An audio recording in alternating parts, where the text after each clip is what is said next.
Savez-vous élaborer un programme de travail d'évaluation du risque de fraude ou de détection de la fraude sur les cartes bancaires? L'auditeur interne n'est pas directement responsable de la prévention de la fraude, mais il doit être outillé pour pouvoir la prévenir ou la détecter. L'objectif de cette vidéo est donc de vous apprendre à élaborer un programme de travail d'évaluation du dispositif de maîtrise du risque de fraude sur les cartes bancaires en agence à travers un cas d'étude pratique.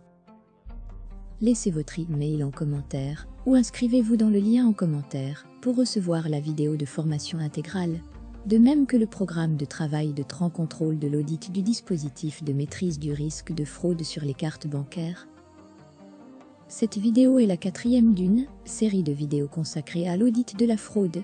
Nous aborderons l'élaboration du programme de travail selon 2 méthodes avec notre logiciel e-audit et la méthode manuelle avec le référentiel d'audit, de même que la description du processus de gestion des cartes bancaires, les risques et les objectifs d'audit. Abonnez-vous pour suivre les prochaines vidéos. N'hésitez pas à mettre un j'aime, partager ou commenter si vous avez des questions. Bonjour à tous. Bienvenue sur la chaîne YouTube Formation Audit. Cette chaîne est consacrée au logiciel en audit, aux formations pratiques en audit et à l'examen CIA. 1. Étude de cas. Des clients de la banque s'étaient plaints des pertes de leurs cartes bancaires ou de leur utilisation frauduleuse sur les réseaux sociaux, toujours dans la même agence d'Adjamé. La publication avait généré une dizaine de plaintes et plus de 3000 likes. Ce risque d'image risquait de plomber les résultats de la banque, avec une perte massive de clients. La direction de l'audit fut saisie par la direction générale afin de diligenter une mission dès le lendemain. Le délai était très court pour élaborer un programme de travail. Ange Achepot, chef de mission affecté au dossier, était stressée en sortant du bureau du directeur de l'audit interne. Elle aurait bien voulu avoir une base de contrôle préétablie ou déjà effectuée sur la mission.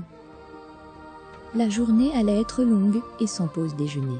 Son manager voulait faire la revue du programme de travail avec elle avant l'heure de descente.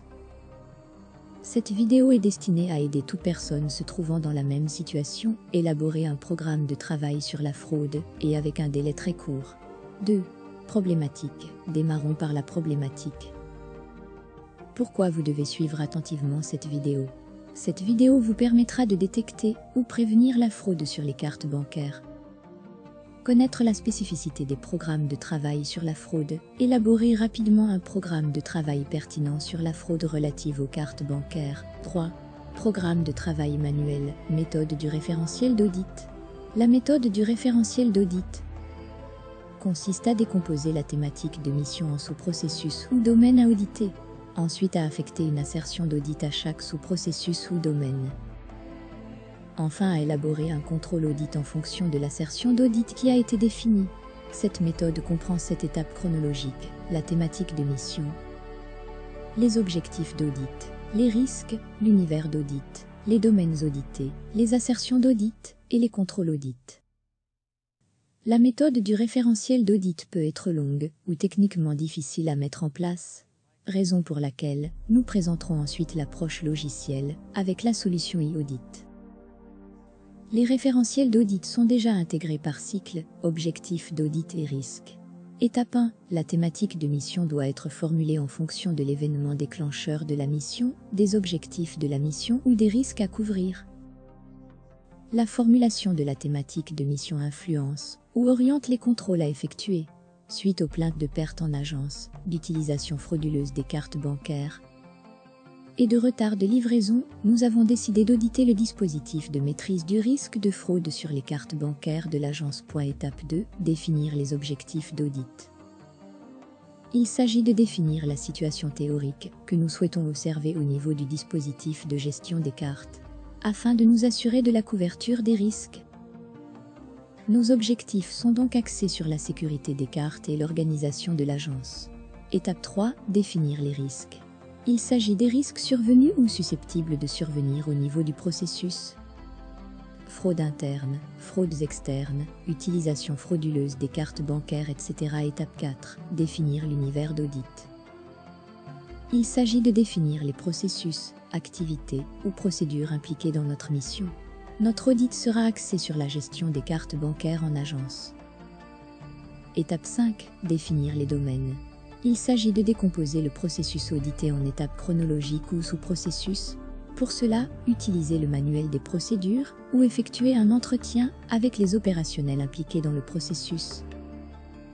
Nous avons décomposé le processus de gestion des cartes bancaires en 5 étapes. Commande des cartes, réception des cartes, conservation et sécurité, délivrance des cartes, transfert ou destruction. Étape 6. Il s'agit de déterminer les assertions d'audit. Par définition, les contrôles clés sont les tâches ou contrôles destinés à sécuriser ou maîtriser les activités. Pour chaque domaine, il s'agit de définir la nature des contrôles clés que nous souhaitons observer au niveau du domaine. Exemple d'assertion d'audit: validité, exhaustivité, permanence, traçabilité, sécurité, etc. Étape 7. Définir les contrôles audit. Pour chaque domaine et assertion d'audit, nous allons définir un ou plusieurs contrôles audit. Notre programme de travail sur la mission sera constitué par l'ensemble des contrôles audit. 4. Programme de travail automatisé, méthode du logiciel e-Audit Pro. Nous allons présenter une élaboration plus rapide et efficace du programme de travail de la mission avec le logiciel e-Audit Pro. Avez-vous déjà eu du mal à élaborer un programme de travail? Passez-vous 2 semaines à élaborer un programme de travail? Souhaiteriez-vous avoir à disposition une base de contrôle standard? e-Audit comprend des référentiels d'audit et des programmes de travail standards déclinés par objectifs de contrôle, risques à couvrir dans la base interne ou encore à importer ou à créer à blanc. Exécutez facilement vos missions en sélectionnant les contrôles dans la base interne de 1000 contrôles sur l'ensemble des cycles opérationnels. Nous allons ouvrir le logiciel et sélectionner les référentiels d'audit sur les agences, le système de contrôle interne et l'environnement de contrôle. Dans chaque référentiel, nous allons sélectionner les contrôles en lien avec les objectifs d'audit de la mission ou les risques. e-Audit permet de combiner plusieurs référentiels pour une mission. e-Audit permet d'importer les référentiels que vous utilisez déjà au sein de votre entreprise ou d'importer directement un programme de travail en format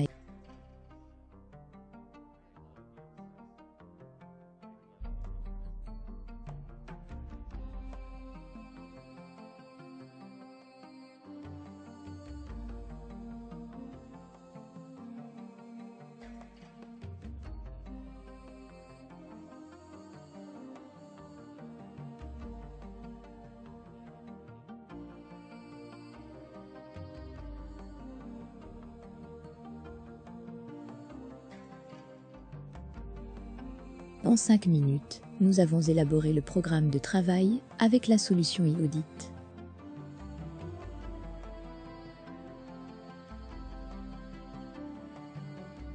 « 5. Objectifs d'audit. Les objectifs d'audit correspondent aux objectifs de bonne maîtrise de l'activité, c'est-à-dire quelle est la situation théorique globale au niveau du processus audité qui nous permettrait de conclure que le contrôle interne est efficace, efficient et sécurisé contre les risques de fraude. Dans un premier temps, les procédures doivent donner l'assurance raisonnable de l'existence d'un dispositif sécurisé de gestion des cartes bancaires, de la pertinence des inventaires de cartes et codes, et enfin de la correcte organisation de l'agence bancaire. 6. Risques associés quand les objectifs d'audit ne sont pas atteints. Les risques pouvant survenir en anomalie sont les suivants: fraude interne, fraude externe, vol des cartes bancaires, perte des cartes, utilisation frauduleuse des cartes, risque d'image et de réputation. Avant de poursuivre la formation, nous présenterons rapidement en 30 secondes nos offres logicielles de formation. Le Audit interne est un logiciel intégralement automatisé d'audit interne. Plus de 800 contrôles et 3 versions en banque, industrie et assurance. Ensuite le CIA Exam pour le CIA et l'Audirex pour l'audit et la révision des comptes. Au niveau des formations en audit interne, nous avons les formations suivantes. Mise en place d'un service d'audit interne. Mission d'audit interne, méthodologie d'exécution des missions d'audit interne.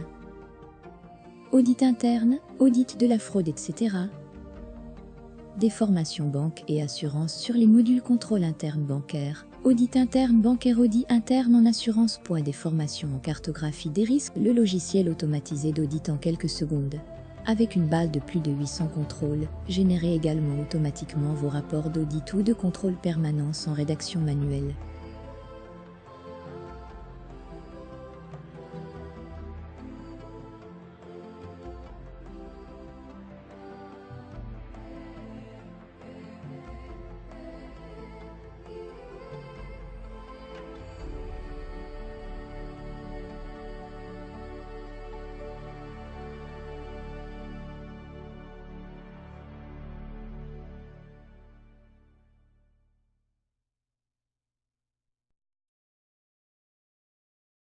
« 7. Programme de travail. Le programme de travail est divisé en 3 parties, une partie sur le processus de gestion des cartes, une partie sur le système de contrôle interne, et enfin une partie sur l'environnement de contrôle. Démarrons par le programme de travail sur le processus. Nous avons 21 contrôles. 1. Vérifier l'existence de la signature du client sur la demande de carte. Ce contrôle est utile afin de prévenir une contestation ou une fraude par usurpation d'identité. Le client doit avoir donné un consentement explicite. Formaliser et matérialiser. Point 2. Vérifier l'authentification des signatures sur les demandes de carte avant la validation des commandes.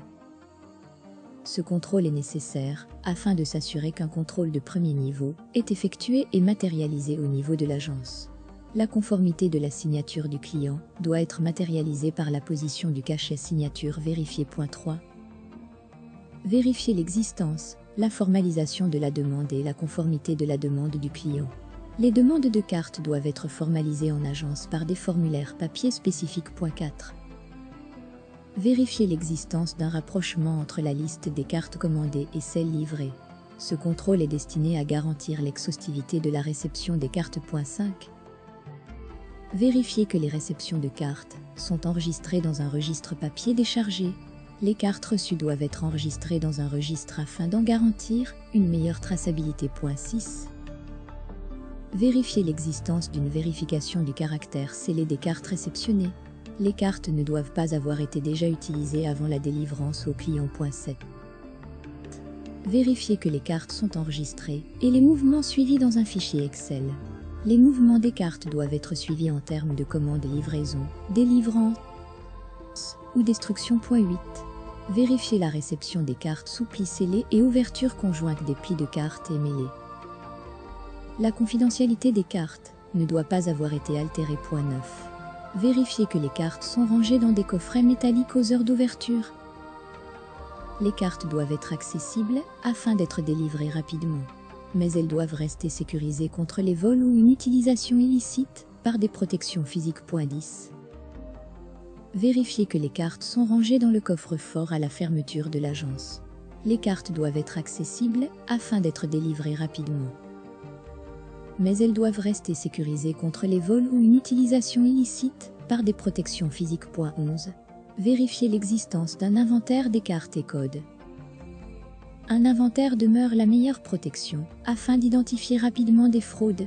Les données théoriques enregistrées sont comparées aux cartes physiques en termes de quantité et de bénéficiaires. Point 12. Vérifier que l'inventaire est formalisé par un procès-verbal. L'inventaire doit être effectué mais également formalisé afin de s'assurer de son effectivité. Point 13. Vérifier l'existence de contrôles de second niveau sur les inventaires réalisés. Le contrôle permanent doit en principe vérifier l'existence de ces inventaires au moins sur une périodicité annuelle. Point 14. Vérifier la conservation des cartes et codes secrets dans des caissettes métalliques séparées fermement à clé sous la responsabilité de 2 personnes différentes. La détention des cartes et codes par une même personne facilite ou encourage une utilisation frauduleuse par cette dernière. Point 15. Vérifier que les consignes de sécurité suivantes sont délivrées. Ne pas écrire son code confidentiel sur un document ou sur la carte elle-même. Ne communiquer son code à personne. Composer son code à l'abri des regards indiscrets, etc. Les cartes doivent être délivrées avec des consignes de sécurité écrites afin de protéger les bénéficiaires contre les fraudes internes ou externes. 16. Vérifier que les délivrances des cartes et codes aux clients font l'objet de décharge du client dans le registre avant le retrait des cartes. Le client doit confirmer par une signature dans un registre la réception effective de la carte. afin d'éviter des contestations ultérieures. 17. S'assurer de la conformité de la signature du client avec le spécimen scanné dans le système.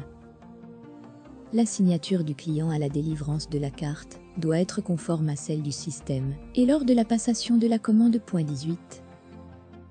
Vérifier que les retraits de cartes sont enregistrés dans le système.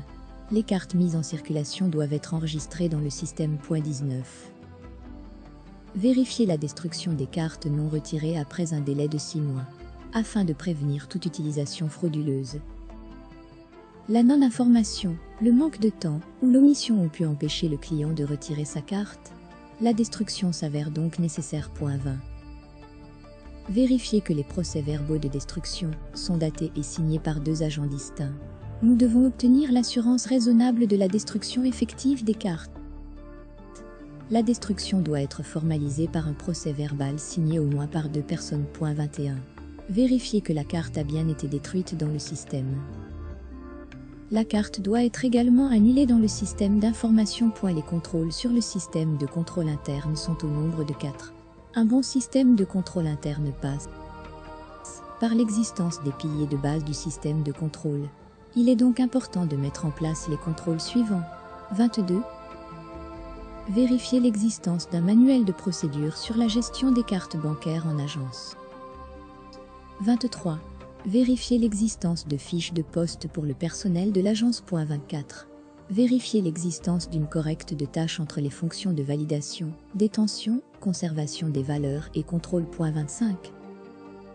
Vérifier l'existence d'un organigramme hiérarchique au sein de l'agence. Les contrôles à effectuer sur l'environnement de contrôle, afin de détecter ou prévenir des fraudes, sont au nombre de 5. L'environnement de contrôle correspond à la sensibilité, la compréhension, l'acceptation, l'appétence au risque et la participation au contrôle interne des opérationnels et de la direction. Pour prévenir la fraude, il est important de vérifier les points suivants. 26. Vérifier l'existence d'un contrôle hiérarchique sur les points clés de la fiche de poste. 27. Vérifier que la direction porte à la connaissance de l'ensemble du personnel et des parties prenantes les règles de conduite au sein de l'agence. 28. Vérifier que des journées de sensibilisation à la prévention et la détection des fraudes sont organisées. 29. Vérifier l'existence d'une charte d'éthique validée, diffusée et signée par le personnel. 30. Vérifier la tenue de formation au moins sur une périodicité annuelle. Merci de nous encourager par un j'aime, un commentaire ou un partage. Merci de nous joindre également sur les réseaux sociaux. Voir le lien dans le premier commentaire, dans la description sous la vidéo.